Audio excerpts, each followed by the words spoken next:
طب إيه كانت ظروف عديلة؟ عديلة كانت متجوزة طبال وبتشتغل رقاصة، ويمكن المعلومة دي ما جاتش في المسلسل. ومش بس كده، نبيهة أخت عديلة اللي كانت قاعدة في الدور التاني في البيت اللي ساكنة فيه سكينة، كانت أصلا بتشتغل في البغاء وما هدهاش غير التعب. لما تعبت أجرت الأوضة دي وقعدت فيها واستسلمت للمرض. أما بقى الإيراد اللي كان بيدخل لريا من بيت الخواص، ريا طبعا والباقيين، ما كانش بيكفي لأن هم كتير. واللي كان مسيطر في البيت ده في الوقت ده حسب الله، كان بياخد الفلوس الكتيرة ويسيب لهم هم القليل. أبو العلا وأمه ما كانوش بيتكلموا، كانوا بيرضوا بالقليل، لكن اللي كانت بتغلي من جوه هي سكينة. ورايا كانت بتضطر تسكت علشان زي ما قلنا ما كانتش بتقدر تزعل حسب الله. وفي يوم حصل شد كبير وخناقة ما بين حسب الله وما بين سكينة، واللي حاولت تتدخل لحل الخناقة دي مريم الشامية، لأن سكينة كانت بتروح تفضفض معاها. وحسب الله نهى الموضوع وقال لها يا إما أنت يا سكينة تمشي من البيت يا إما إحنا اللي هنمشي. يقصد يعني إن هو ياخد راية مراته ويسيبوا البيت. وسكينة اختارت إن هي اللي تمشي وأجرت أوضة في شارع عبد المنعم. في الوقت ده سكينة قربت أكتر من مريم الشامية لأنها بعدت عن أسرتها، فبقى الملجأ الوحيد ليها اللي بتفضفض معاه هي مريم الشامية. في الوقت ده نبيهة اللي كانت قاعدة في الدور التاني اللي هي أخت عديلة ماتت، فرايا أجرت الأوضة اللي في الدور التاني لواحدة اسمها روما. وروما دي كانت ست أربعينية وكانت سحابة من الطراز الأول، وبدأت تشارك رايا في شغل البغاء، وده خلى شغل البغاء في بيت الخواص يكبر ويزيد. في الوقت ده البيوت في اسكندرية كانت بتنقسم لقسمين من الناحية الأخلاقية. القسم الأول وهو بيوت البغايا، وده اللي بيكون مصرح ليهم رسميا بممارسة المهنة. والبغايا دول كمان كان بيكون منهم أجنبيات نزلوا مصر بس ملهمش مكان أو بيوت يقعدوا فيها. أما النوع التاني وهو بيوت الأحرار، ودول الناس الملتزمة أخلاقيا. بس في الوقت ده بيوت البغايا انتشرت أكتر، بمعنى إنهم استأجروا أماكن كتير وسط بيوت الأحرار، وكانت في ناس كتير بتتضايق وبتنقل من مكانها. وكانت قدم بلاغات كتير للشرطة إن البيوت دي انتشرت بشكل كبير وسط بيوت الأحرار، فكان بيضطر اللي بيمارسوا المهنة إنهم يمارسوها في السر. وفي يوم من الأيام في حملة تفتيش اتقبض على سكينة، واللي طلعها من الموضوع ده مريم الشامية اللي قالت له أنا عارفاها كويس ودي بتشتغل غسالة في البيوت. والظابط هدد سكينة لو شفتك تاني في مكان من الأماكن المشبوهة دي مش هسيبك. سكينة كانت بتشرب خمرة كتير لكن ما كانتش بتسكر، كانت دايما بتبقى واعية. أما سكينة وحسب الله فما كانوش بيطيقوا بعض، لأن سكينة كانت دايما شايفة إن حسب الله بيحرض ريا ضدها. وده خلى سكينة تتجرأ وتروح القسم وتروح لبشارة فندي وتبلغ عن حسب الله وريا، وتقول إنهم بيمارسوا البغاء في السر في بيت الخواص، وإنهم بيزرعوا الخبيزة في بيوت الأحرار. هي مكتوبة كده بس أنا مش عارفة يعني إيه الخبيزة. ولما بلغت سكينة نزلت حملة من اسم شرطة كرموز وقبضوا على اللي كانوا موجودين في البيت. وحسب الله بطريقته تودد لبشارة فندي ده وقال له إن إحنا هناخد ترخيص ومش هنعمل كده في السر تاني، وأفرج عن الثلاث ستات اللي اتقبض عليهم والثلاث رجالة. وسكينة راحت لهم عادي وعملت نفسها ما تعرفش حاجة ولا تعرف حاجة عن اللي بلغ عنهم. وبعد اللي حصل ده نقلوا لبيت جديد، خدوا مكان جديد مكون من أوضتين في مينا البصل.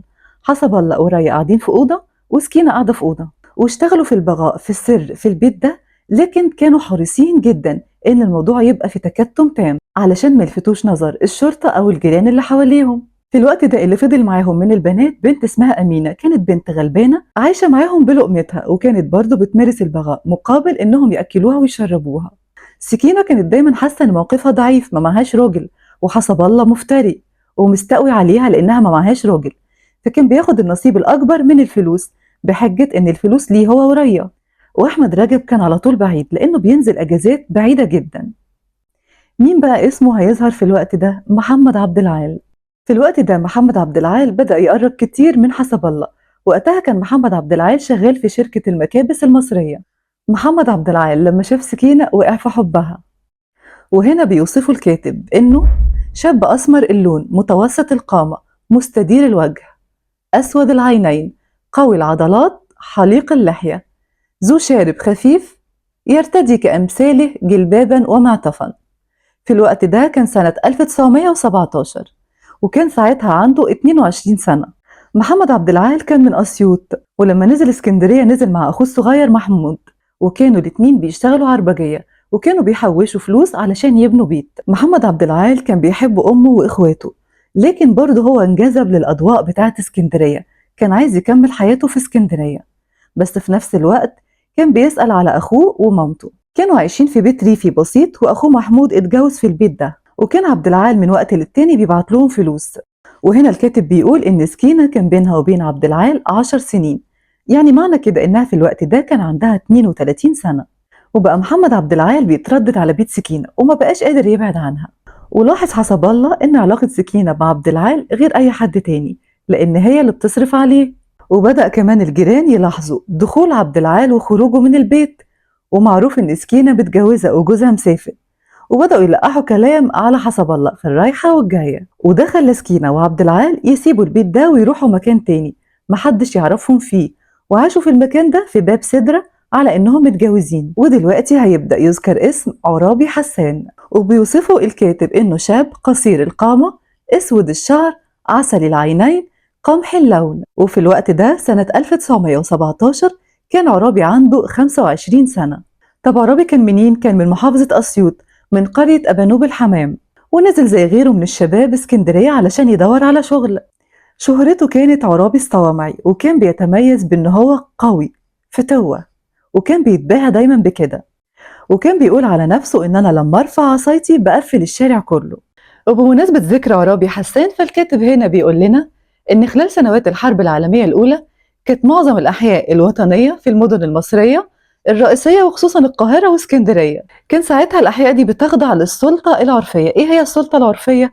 اللي هي الفتوات، في مجموعة من الفتوات بيرقصهم فتوة، فالمنطقة بتكون تحت حماية الفتوة ده.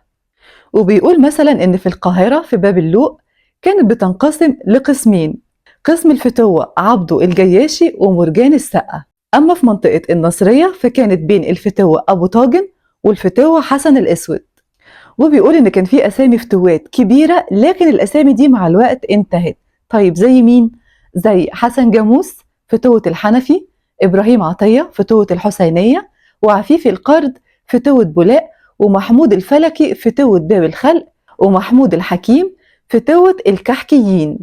أما منطقة الأزهر فكانت بين 3 فتوات، حسن كسلة وبدوي العلاف وفهمي الفيشاوي. وبيقول إن في قهوة باسم الفيشاوي لحد دلوقتي موجودة في الحسين.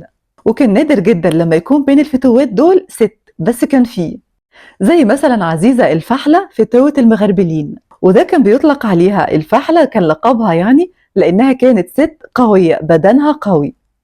ونفس الكلام عن الفتوات كان بينطبق برضه في اسكندرية، زي حي اللبان والسيالة وراس التين، بس دول كانوا بيلبسوا جلابيات ولاسة، والتانيين كانوا بيلبسوا سروال اسود واسع وفوقيه سديري بلدي وجاكيتة وطربوش، وكانوا بيجيدوا برم شنباتهم، وكانوا بيتميزوا جدا في برم الشارب وفي حبكة الطربوش على دماغهم. الفتوانة كان ليها هيبة وعادات وتقاليد وأصول، لكن مع تدهور الحال بقت الفتوانة بلطجة، يعني بدل ما كان الفتوة بيجيب حق الناس بقى الفتوة بيفتري على الناس. وعرابي بقى كان من الفتوات بتوع الطبقة المتدنية دول، اللي هم بيهجموا على الناس وياخدوا حقوقهم. وهنا هتبتدي قصة عرابي ونظلة، وإيه اللي خلاه يقرب من ريا وحسب الله.